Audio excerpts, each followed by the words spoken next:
राष्ट्रीय महिला आयोगाच्या अध्यक्षा विजया रहाटकर अमरावती दौऱ्यावर आहेत। अमरावती जिल्हाधिकारी कार्यालयातील नियोजन भवन येथे त्यांनी महिला जनसुनावणी घेतल्या। यात पूर्वनोंदणीशिवाय थेट तक्रारी येणाऱ्या देखील तक्रारी स्वीकारल्या गेल्या। महिलांना त्यांच्या समस्या थेट आयोगासमोर मांडण्याची संधी उपलब्ध झाली। महिलांना समोरासमोर बसून त्यांच्या तक्रारी समस्या ऐकून घेऊन न्याय देण्यात आला।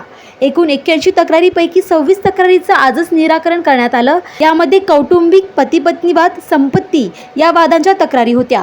काही प्रकरणांमध्ये पोलिसांना 8 दिवसाची मुदत देण्यात आली असून आजच्या जनसुनावणीमध्ये महिलांना न्याय मिळाला अशी भावना राष्ट्रीय महिला आयोगाचे अध्यक्षा विजया रहाटकर यांनी दिली आहे। आज राष्ट्रीय महिला आयोगाच्या वतीनं राष्ट्रीय महिला आयोग आपके द्वार या जनसुनावणीचं आयोजन अमरावतीमध्ये आम्ही केलं होतं। या जनसुनावणीमध्ये अमरावतीमधल्या अनेक महिला इथं पोहोचल्या होत्या आणि त्या सगळ्यांचं व्यवस्थितपणे म्हणणं आज ऐकून घेतलं आहे। मला आज विशेष आनंद आहे की जर व्यवस्था सेन्सिटिव्ह जर असल्या तर महिलांना न्याय मिळाला अधिक गती मिळते। आज प्रशासनामध्ये डिव्हिजनल कमिशनर पासून पोलिसांच्या तर्फे IG, CP, SP ही सगळी व्यवस्था आज इथं होती। आम्ही आजच्या या संपूर्ण जनसुनावणीमध्ये 81 केसेसची आज इथं सुनावणी केली आहे। त्या ज्या 81 केसेस आहेत त्याच्यामधल्या 26 केसेस ज्या आहेत त्या आमच्याकडं आधीच राष्ट्रीय महिला आयोगामध्ये दर्ज झाल्या होत्या। त्याच्या बाबतीमध्ये आम्ही पोलिसांना आधीच रिपोर्ट मागितला होता आणि याच्यातल्या 26 ज्या कंप्लेंट्स आहेत त्या कंप्लेंट आता पूर्णपणे मार्गी लागलेल्या आहेत। त्याचे रिपोर्ट्स आमच्याकडे आम्हाला प्राप्त झालेले आहेत। उरलेल्या ज्या कंप्लेंट्स आहेत या सगळ्या कंप्लेंट्स या वॉक इन कंप्लेंट्स होत्या। आपल्याच माध्यमातून सगळ्या वृत्तपत्र आणि मीडियाच्या माध्यमातून जेव्हा महिलांना कळालं की इथं जनसुनावणी आहे त्या माहितीच्या आधारे महिला इथं आल्या होत्या। इतक्या मोठ्या प्रमाणामध्ये महिलांच्यापर्यंत आपण या जनसुनावणीची प्रसिद्धी दिली याच्याबद्दल मी तुमचेही धन्यवाद करते।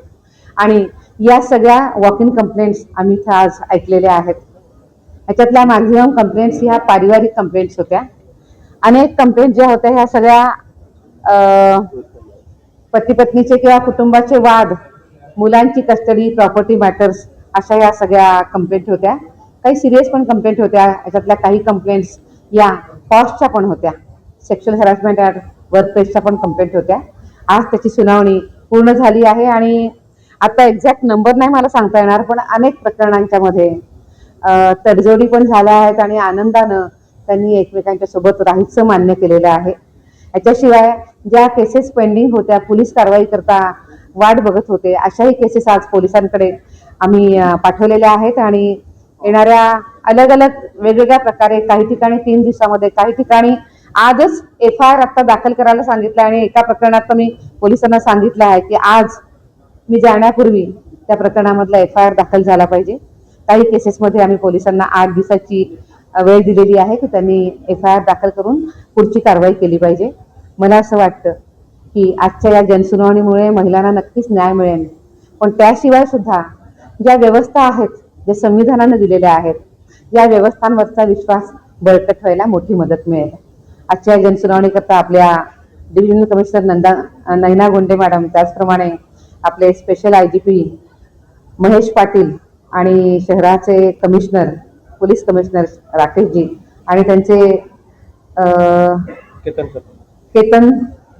निकेतन कदम, त्यांचे SP जिल्ह्याचे ग्रामीणचे, हे सगळेजण उपस्थित राहिले। पण मोठी मदत आजच्या या जनसुनावणीमध्ये डिस्ट्रिक्ट लीगल ऑथॉरिटीची झालेली आहे। त्याच पद्धतीनं कलेक्टरांकडे जी व्यवस्था आहे, स्वतः कलेक्टर पूर्ण वेळ इथं होते, पण त्यांच्यासोबतच त्यांचे protection officer, one stop centre हेही सगळे उपस्थित राहिले आणि या सगळ्यांच्या सहकार्यानं ही जनसुनावणी पुरी केली आहे।